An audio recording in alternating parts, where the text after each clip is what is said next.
there is a lot of pressure to kind of, I think, I don't know, almost put a front on. Like, everything's fine, I'm good. And we don't really want to talk about the things that we struggle with. And it can be a challenge, especially when we think about loss. We've kind of alluded to some of these already, that when we think about loss, a lot of times when people think about grief and loss, the first thing that we go to is the death of a loved one. Yeah. But there's so many things we call either perceived or real loss. So the real loss would be those things that we experience, like the death of a loved one. But the perceived can be the things that we might, um, expectations. They could be maybe,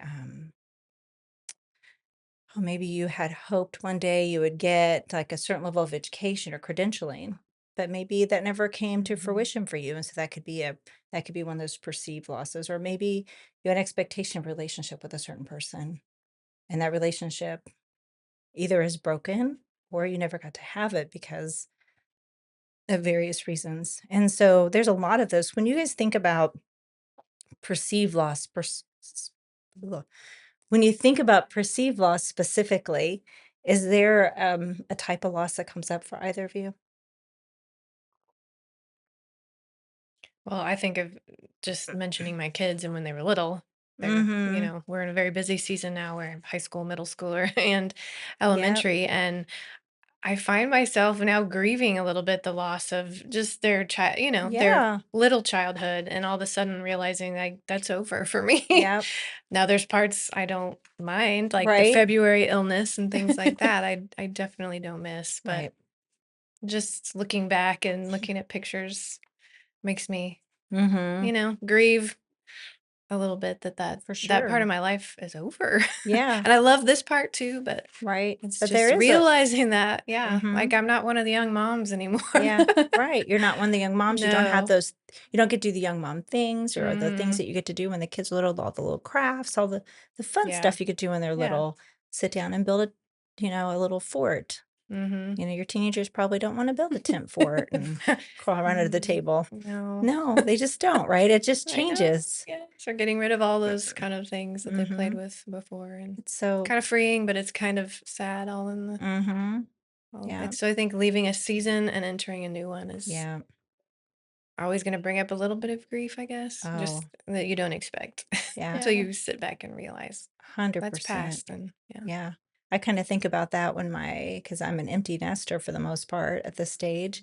And I thought, and when my kids were getting to that Oh, point of yeah. I know, growing I'm up not and looking moving forward to that. on, I was like, Yeah. oh, I mean, it was such a transition for my husband and I just to Oh, I figure out bet. what's our daily rhythm like now? How do Mhm. we do the things and just little things like going grocery shopping changed and Oh, cooking yeah. dinner, because I had a Mhm. family of 5 and then it became just the 2 of us. And it was like, how do I do that? Mhm. And so there's a loss that comes in with that, and sometimes we want to, I think, brush those aside and be like, "Ah, this is just life." But I think it's good and it's biblical for us to stop and one recognize what God has given us, but also to take time to grieve through that and say, God, this is where I'm at. This is really hard. And Mhm. while I'm grateful for what you've given me, I am grieving what I have to let go of. Because Mhm. in that space, we're learning to trust him with what's to come. Mhm. And that's so important. Yeah. That's something, that I was thinking as you both were talking, because I haven't experienced either one of those Yeah. stages at this point, but just thinking how, like, bittersweet it must be to Hmm. be in those stages and think back to what you did with your kids, and then also, while you're in the season you're in, to think I don't know, I mean, I don't know if you think this, but, that you guys did, like, a job well done, and, Hmm. like, seeing your kids grow and, like, move on in the world, it's like Hmm. I helped them along accomplish that. Yeah. Mhm. Yeah. I think sometimes we can all have the thoughts of a job well done, but I think there's other days as moms or parents, we might fall back into gosh, I wonder if, I Right. wonder if. Or I could have done this Yeah. differently, or Yeah. I mean, that's all of Yeah. us I think we all do when we that, right? reflect Yeah. back on things. Hmm. So, yeah. Yeah. So as we've kind of talked about some of those perceived losses, when we think about what are some of the other losses we might kind of, if we could list some, wanna, either Laura or Taylor, if you 2 wanna think of some different losses that you either personally experienced or watched other people go through. What are some of those that you've seen in your own walk of life?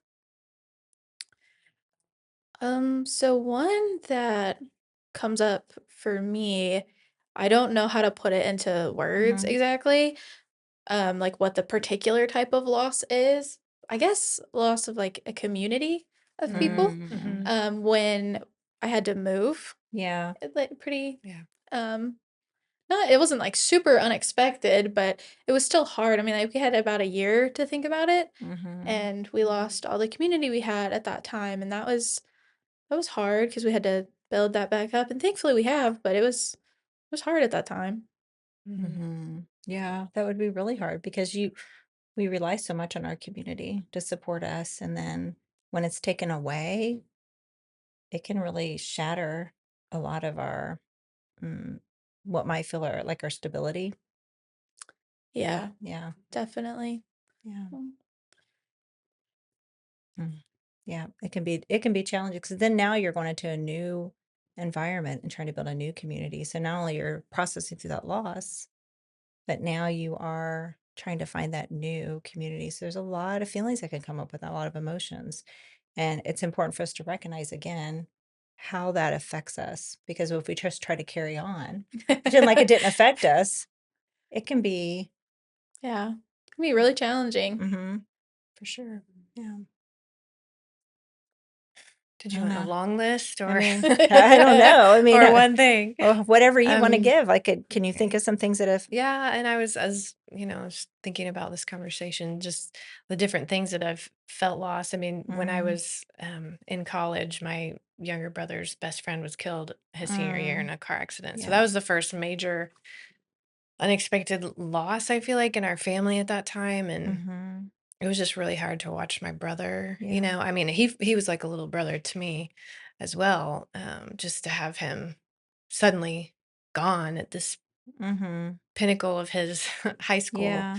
it's just his little life, I guess. Right. And so that was hard, to process. And it's really affected my brother even now, Yeah. into his early 40s. So Mhm. um I can think of just relationship loss, especially Mhm. after, the pandemic and all that stuff. And people got Oh, very opinionated in the political scene. And yeah. it just I think it happened to every single person. Family Mhm. gatherings became uncomfortable, awkward, Different. different. It's just hard to Mhm. relate to one another Yeah. because of all that. And it's really tragic to me Yeah. that we've let things like that become more important than Mhm. relationships. So I've definitely, with, family and friends, gone through that, Mm. learning how to navigate that, grieving that. Yeah. Um, of course, I had two miscarriages. That was hard, Mhm. grieving And that's one of those those two losses that people don't things. talk about very much. No. And yeah, I didn't know how to grieve. That was before I Mhm. realized that grieving, the Lord actually taught me a lot of Mhm. of things through that. The first one was before I had any children, so I was just like, all right, well, that stinks. Let's move on. So that one didn't Yeah. impact me as much, although it was disappointing. Mhm. Not something I was expecting, like moving, Right. and the Yeah. the loneliness that actually it's exciting to move. And then I've been through that too, the loneliness of I don't Mhm. really know anybody. I have to reestablish my entire, Yeah. my people. But yeah, but the second one was way more uh, just hard to deal with because I already had a child. Mhm. And I wasn't expecting that because Mm. I had a deepening relationship with the Lord at that time. I was really on fire and growing. So it was Mm. hard for me to wrestle through all that. Like, God, why would you do this to me? I'm Right. doing everything you want me to do. And why Oh, would you allow this to happen? So then I had why? to Yep. deal with the grief of that God doesn't promise that everything's going to work out Mm. perfectly. Even That's if you do everything right, that yeah. we still live in a sin-fallen world, and Yep. there's just everybody's going to go through Yeah. a That's hard. hardship. I mean, Yeah. I used to we had a group that met in our home, like a small group, and I used to say, you know what? It's better to suffer with Jesus than without him, because Mhm. everyone on this planet is going to endure some That's suffering. right. So anyway, I had to really learn that. and then also grieving. So because of that relationship that was growing, that was so good with the Lord, but at the same time, I just had immature thinking. So I thought, it's okay. Okay, Lord, you want me to accept this as your plan for me? Yeah. I'm good, that this is good. It's fine. I'll just continue to seek you and pray. I was just doing what Mhm. I thought was, What you should yeah. the The way that you he would want yeah. me to Mhm. receive this plate that I had been dealt. Yeah. Um, but I started having weird body issues going on. Like it was almost like thyroid stuff, and I was Mm. fatigued, and I just had weird things going on in my body. And so I went to the doctor, and Yeah. they did all these tests. And like, well, we really don't see anything specific. And I just felt the Lord in my quiet time one morning say, you need to grieve. It's Yeah. okay to Yeah, 'cause our bodies respond, come to yeah. me and grieve. And I Mhm. mean, it really made my body got back in alignment once I just cried it Mhm. out and got mad at God and, Yeah. Yeah. questioned what he was doing, but that at the same Mhm. time releasing that. Yeah. So grief and walking through the steps and just Yeah. allowing that to happen. That was a Yeah. huge thing. So many good things in there. That Yeah. was really I mean, important. because I really try we and do have encourage to people to grieve. grieve. Yeah, Yes, we you have have to to. because our bodies Hmm. will respond to it. And if we don't grieve and we don't process through it, our bodies are going to tell us like something's not Oh, right. it does. That was a real wake up call for me. Mhm.